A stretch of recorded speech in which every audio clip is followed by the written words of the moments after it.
Oui, c'est parti.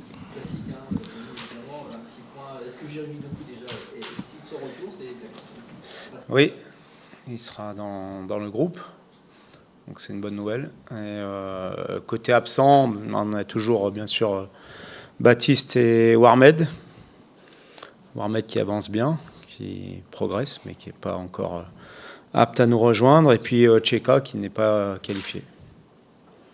Pas de Bobo après Angers. Non, pas de Bobo après Angers. Voilà, on est à 100%, c'est bien. J'ai tout mon effectif quasiment à ma disposition, donc c'est important pour aborder cette dernière ligne droite et ce bloc de match.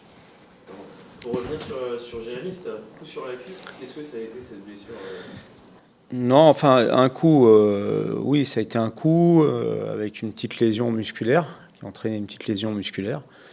Et étant donné que Jérémy a eu pas mal de pépins, on a voulu aussi prendre le temps nécessaire pour qu'il puisse revenir sans appréhension et sans risque de rechute. Parce que c'est important aussi pour lui, il y a les échéances avec l'équipe, il a aussi ses échéances avec son équipe nationale, donc il fallait aussi prendre le temps pour être prudent et pour qu'il soit à 100%. Marie, toi qui fréquentes Jérémy dans le vestiaire, aussi, bien sûr, comment il perçoit? Il n'a pas joué beaucoup, est-ce qu'il est touché mentalement ou est-ce que tu le sens encore fort? Non, pas du tout. Il n'est pas touché mentalement. Mais bon, on sait que c'est dur. Et chaque joueur aimerait jouer chaque match.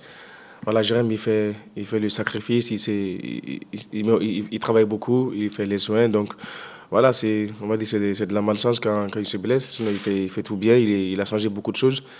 Alors, aujourd'hui, il est de retour dans le groupe et c'est une bonne nouvelle pour nous. Et c'est très bien. Il y a des acquis forcément avec ton groupe depuis ce début de saison, notamment avec cette série en ce moment. Qu'est-ce que ce match a comme test pour toi? On a l'impression que c'est un gros challenge quand même de jouer à Istanbul et faire un match dans une ambiance chaude pour la première place du groupe. Non, c'est une étape supplémentaire dans la progression de l'équipe, dans l'apprentissage de cette équipe. Ça va nous donner quelques réponses à toutes ces questions. Mais on a déjà montré qu'on était capable de faire des très bons matchs à l'extérieur face à des bonnes équipes. Et ce que j'attends de mon équipe, c'est de continuer à jouer notre jeu.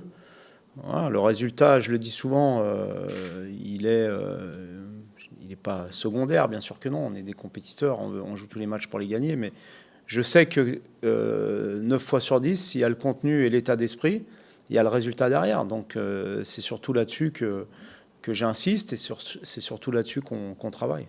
Il y avait une forme d'excitation quand on a interviewé certains joueurs de Marie après Angers. Voilà, pour tes joueurs, c'est un match excitant, on a l'impression. Ouais, mais déjà tous les matchs de Coupe d'Europe sont des matchs excitants. Ce sont des matchs où il faut élever notre niveau dans tous les domaines. Celui-ci, il est doublement excitant parce que c'est un match qui se joue pour la première place du groupe et c'est un match qui va se jouer dans un stade où il y a une ambiance extraordinaire. Et c'est ce qu'on aime quand on est joueur, entraîneur. Ce sont ces matchs-là qu'on préfère jouer ou auxquels on préfère participer, bien évidemment. Tu as dirigé des matchs notamment avec Lyon, excitants comme ça, chaud, bouillant Ah, bouillant, oui, très très bouillant. En Turquie, à Beşiktaş, c'était très très bouillant. Un quart de finale de Ligue Europa. Donc ce sont des bons souvenirs parce qu'on s'était qualifié. Et voilà, c'est un public très chaud, mais qui est très respectueux aussi. Donc à nous d'être concentrés sur notre jeu et non pas sur ce qu'il y a en tribune. Depuis le match aller, il y a eu une superbe série qui s'est faite depuis maintenant plus d'un mois. Est-ce que vous abordez cette rencontre, c'est peut-être plus une question pour Marie d'ailleurs, avec plus de confiance, avec cette confiance notamment cette confiance dans la faculté en fin de rencontre à pouvoir faire basculer la rencontre comme ça? Oui, on a toujours eu confiance en nous, même quand on n'avait pas les résultats au début de saison. Après, certes, on a beaucoup plus d'acquis aujourd'hui, on est beaucoup plus en confiance et c'est très bien. Mais on reste humble, on sait ce qu'on a à faire. Déjà, on est déjà qualifié, là on va pour jouer la première place et c'est quelque chose de bien. Et c'est, comme vous l'avez dit, c'est un match excitant. Après, aujourd'hui, si on arrive à gagner dans les arrêts du jeu, c'est très bien. C'est très bien, ça veut dire que l'équipe progresse et que ceux qui rentrent nous amènent beaucoup de bien. Donc c'est à souligner, c'est très bien pour nous. On va continuer. J'espère quand même qu'on va gagner avant le temps additionnel, ça sera bien. Mais c'est bien ce qu'on fait et il faut continuer à avancer sur ça. Sur tous les matchs que vous avez disputés depuis le début de saison, est-ce que ce match aller ici contre le Fener, c'était pour toi le match l'adversaire le plus compliqué, le match le plus compliqué que vous avez eu à jouer presque? C'est une grande équipe. Ils ont l'habitude de jouer l'Europe, ils ont beaucoup d'expérience, ils ont un coach aussi qui a de l'expérience européenne. Donc oui, c'était l'un des matchs les plus difficiles, on va dire. À domicile ici, il y avait beaucoup d'intensité, beaucoup de duels, beaucoup de jeux. Voilà, on a répondu présent. Voilà, je pense qu'on a montré que nous aussi on est prêts et qu'on a un groupe fourni pour faire des matchs comme ça. Et demain, ça sera aussi un autre match, un autre contest. Comme le coach l'a souligné, on va voir où on est, ou voilà comment ce qu'il nous demande, si on va bien faire ça pour le plaisir du coach, parce que le coach est beaucoup exigeant, donc à nous de faire exactement ce qu'il nous demande. Donc je pense que voilà, j'ai confiance en mon groupe et je sais qu'on va répondre présent demain. On va éviter la provocation. Bah, bien sûr. Mais on n'a pas le choix, on est obligé de faire abstraction sur toutes nos provocations ou quoi que ce soit. On va rester concentré sur le foot. Moi le premier, parce que voilà, le match aller, j'ai répondu à la provocation. Voilà.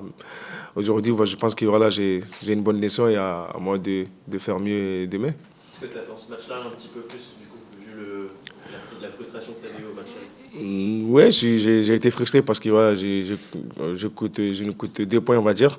Mais voilà, je n'ai pas de revanche à quoi que ça va prendre. Demain, j'aurai à moi de faire un gros match avec l'équipe pour prendre des points là-bas. Bruno, c'est justement, est-ce que c'est un facteur sur lequel tu as peut-être plus insisté sur cette rencontre-là, ce fait de se préparer avec ce qui est pas mal de têtes de vis dans cette rencontre-là, à l'extérieur, on l'a dit dans le contexte? Non, j'aime pas trop parler de ça avant les matchs. J'aime plutôt parler du jeu de l'adversaire, de notre jeu aussi, surtout. Parce que je pense que c'est le plus important. Après, on commence à avoir certains joueurs qui ont de l'expérience de ces matchs. Et que ce soit contre le Fener ou d'autres équipes, il y a toujours des provocations, des moments tendus dans un match. C'est à nous de les passer sereinement, de ne pas répondre, de rester concentré sur notre jeu. Et puis, on sait qu'il y a quand même 2 résultats qui nous seront favorables demain, parce qu'on parle absolument de gagner, mais un match nul nous laisserait aussi dans la course à la première place, puisque tous joueraient au goal average sur le dernier match. Voilà, mais c'est surtout continuer. Moi, ce qui m'importe, c'est surtout continuer sur ce qu'on fait depuis le début de saison quasiment, à la fois dans la qualité de notre jeu, dans ce qu'on propose, et aussi dans l'état d'esprit qui règne dans ce groupe. Marie l'a souligné, mais je voudrais encore le ressouligner de nouveau. Enfin, le souligner de nouveau, pardon. À chaque fois, on gagne des matchs, très souvent, un tiers de nos buts ont été marqués dans le dernier quart d'heure. Et je crois qu'il y a eu beaucoup de buts, je ne sais plus le chiffre exact, marqués par des gens venus du banc ou des passes décisives par des joueurs venus du banc. Ça montre que ce groupe vit, qu'il y a beaucoup de solidarité, beaucoup de qualité, et c'est là-dessus que je veux qu'on continue à démontrer ça. Est-ce que c'est l'un des meilleurs bancs que tu as eu? Comment ? Est-ce que c'est l'un des meilleurs bancs que tu aies pu avoir Ça dépend ce qu'on appelle meilleur banc. Meilleur banc, je pense qu'à Lyon, parfois, j'ai eu peut-être des joueurs avec des qualités supérieures sur le banc, mais qui n'avaient pas l'esprit pour rentrer comme ceux qui sont aujourd'hui sur le banc rentrent. Il y a beaucoup de jeunes aussi sur notre banc de touche. Dimanche, il y avait Désiré qui est de 2005, Mathis qui est un très jeune joueur aussi, Kamaldine, on pense toujours que c'est un joueur qui a de l'expérience, mais c'est aussi un très jeune joueur, et ils sont très très bien rentrés. Donc un bon banc, oui, en qualité évidemment, mais aussi et surtout avec l'état d'esprit, parce que c'est frustrant d'être remplaçant, c'est normal, ça peut provoquer des états d'âme. Mais ce qui est intéressant chez nous, c'est que quels que soient les joueurs qui ne débutent pas la rencontre, lorsqu'ils rentrent, ils font abstraction de ces états d'âme-là, des frustrations, de la colère qu'ils peuvent avoir vis-à-vis de moi, voilà, et ils démontrent qu'on peut compter sur eux et qui sont là pour l'équipe. Donc c'est ça un bon banc aussi. C'est pas forcément d'avoir 7 ou 8 joueurs, 8 très grands joueurs sur le banc, mais c'est aussi des joueurs qui sont capables de faire abstraction de certains états d'âme et de rentrer parfaitement bien. Après, évidemment qu'il faut des bons joueurs aussi, mais c'est les deux aspects qui sont importants. Tu parlais du jeu de l'adversaire, on peut s'attendre à une bataille du milieu assez... On avait vu au match aller une bataille du milieu assez musclée et intense. Est-ce que tu es tenté de renforcer ce milieu, justement, de changer de système? On verra, on verra, mais le match aller, le match aller était un très très bon match. C'est une très bonne équipe. Nous, on avait fait un très bon match. Franchement, je pense que c'est peut-être celui, pour moi, qui est le meilleur match depuis le début de saison, même si le résultat... Mais on était plus proche du 3-0 que du 2-2, à un moment donné, puisqu'on a une occasion pour mettre le 3-0 et on prend le but sur le contre. Mais oui, ça sera une grosse bataille de partout, parce que c'est une équipe qui met beaucoup d'intensité, qui est en plus portée par son public chez elle. Mais ça sera à nous à la fois de répondre dans ce domaine-là, mais aussi dans le jeu, parce que ça passera par ça. Sur ce que tu as vu entre ce match de Fenerbahçe ici, on les a vu aussi le Fener monter en puissance, être sur une série. Elle est encore peut-être plus forte que celle que vous avez rencontrée au match aller. Tu l'as vu encore progresser dans les matchs que tu as pu observer d'eux? Ils sont un peu comme nous, c'est-à-dire que lorsque vous avez de bons résultats, il y a aussi une confiance qui s'accumule et qui fait que vous tentez plus de choses, vous réussissez aussi plus de choses, c'est toujours comme ça. Ils ont pris la tête de leur championnat, ils sont sur une dynamique très positive, mais comme nous. Donc je m'attends à un match équilibré, un bon match, j'espère que ça sera un très bon match avec du spectacle aussi, parce qu'on joue aussi pour ça, et puis que le meilleur gagne, c'est toujours comme ça le foot de haut niveau. Est-ce que ça en fait le match le plus important depuis ce début de saison? Non. Non, parce que comme l'a dit Amari, on est déjà qualifié. C'était quand même l'objectif, était de sortir de la poule. À 2 matchs du terme de cette phase de groupe, on est d'ores et déjà sûr de faire la Coupe d'Europe après la Coupe du Monde. Donc c'est déjà un objectif important qui est atteint. Et ce n'est pas le match le plus important de cette première partie de saison. Je sais où sont les matchs importants de cette première partie de saison. Quel ressenti tu as, Marie, sur justement ce parcours de Stade Rennais qui se qualifie, comme dit Bruno, de matchs avant la fin de cette phase de poule? Toi que tu en as connu, des trucs, des qualifications dans le dur, à la dernière journée, etc. Ça progresse vraiment dans ce club par rapport à ça? Tu le ressens? Oui, exactement. Comme vous l'avez souligné, ça progresse très bien, on grandit. Ce qui me frappe, c'est avant qu'on joue contre des équipes comme Dynamo ou Fener, on disait il ne faut pas perdre. Mais là, quand on vient, on dit on gagne. Parce qu'aujourd'hui, la mentalité, on a beaucoup progressé. On a un groupe aussi qui est compétitif, qui veut vraiment aller le plus loin possible. Et là, on voit très bien nos matchs à l'extérieur, à domicile. On joue, on attaque, on reste nous-mêmes, on garde nos forces. Aujourd'hui, oui, se qualifier 4 matchs en jouant 4 matchs et c'est très bien. Maintenant, il faut, comme le coach l'a dit, on va essayer de comprimer ça pour essayer de passer l'étape comme on a joué contre une équipe de la Champions League. Ça sera mieux d'être premier. Et même si on fait un match comme le coach l'a dit, on reste toujours dans la course pour être premier. À nous de faire un gros match demain et prendre des points là-bas. Tu parlais tout à l'heure, Bruno, de cette ambiance au Beşiktaş. Tu étais aussi allé avec Lyon dans des circonstances particulières. Après, il y a eu un coup d'État, vous n'aviez pas joué mal. Oui, c'était un match amical, ça. Ouais, c'était un match amical qu'on devait faire là-bas et c'est tombé juste en plein coup d'État. Donc on était bloqué à l'hôtel. On avait réussi à repartir avec des chars autour de nous, des avions qui passaient au-dessus de l'hôtel. Voilà. Mais bon, on n'avait pas été inquiétés du tout, mais c'est vrai que c'était un contexte un petit peu particulier, mais on avait subi aucune agression, on n'avait pas été inquiétés du tout, on était simplement restés confinés à l'hôtel la veille au soir et on avait pu rentrer le lendemain sans problème. C'était un match amical qui devait être contre le Fener, oui, tout à fait. Et tu avais pu visiter les infrastructures, il me semble? Non, moi j'étais pas allé, j'étais resté à l'hôtel. Mais Beşiktaş, c'était une ambiance, je pense que c'est la plus belle ambiance que j'ai connue, extraordinaire.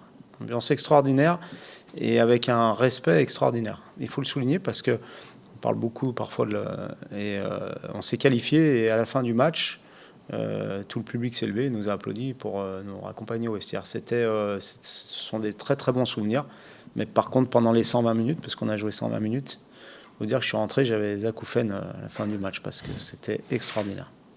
Confirme, Mondo, que c'était un peu ton fin de match avec le coach, etc. Oui, non, un petit peu, mais ça fait partie du foot. Il n'y a pas de problème. C'est un coach que je respecte beaucoup. Il a beaucoup d'expérience. Il a gagné des titres. Voilà, après, c'est sur le moment, dans le match, il n'y a pas de problème particulier. C'est plus chaud qu'un derby contre Saint-Etienne Ouais, je pense, ouais. C'est bon c'est une dernière question, Bruno. Il y a eu des tensions encore ce week-end en Ligue 1, notamment à l'arbitrage avec Antoine Comboiré qui a carrément parlé de malhonnêteté de la part de Le Texier avec une passe d'armes ensuite avec M. Garnion. Quel regard vous portez là-dessus? Parce qu'il y a encore eu pas mal de difficultés, on va dire. J'ai pas changé d'avis. Le même regard que je portais il y a quelques temps, que j'ai exprimé plusieurs fois, et que la plupart des acteurs du foot expriment, que ce soit les entraîneurs ou les joueurs, à savoir que c'est difficile d'accepter une erreur, surtout aujourd'hui avec un outil qui devrait nous permettre d'en avoir de moins en moins, mais elle reste humaine de toute façon, donc on peut l'accepter. Voilà. Après, il faut que le comportement des uns et des autres soit respectueux, soit comment je pourrais dire, un comportement non pas d'autorité à subordonner, mais on va dire de gens normaux, voilà, qui peuvent s'exprimer, se parler, échanger, parfois ne pas être d'accord, mais dans les règles de l'art. Et aujourd'hui, c'est un peu ce qu'on ressent tous, c'est-à-dire qu'on a l'impression que certains, parce que c'est pas non plus une généralité, veulent être l'élément essentiel du match en démontrant une autorité qui n'est pas leur rôle finalement. Merci. Merci. Merci.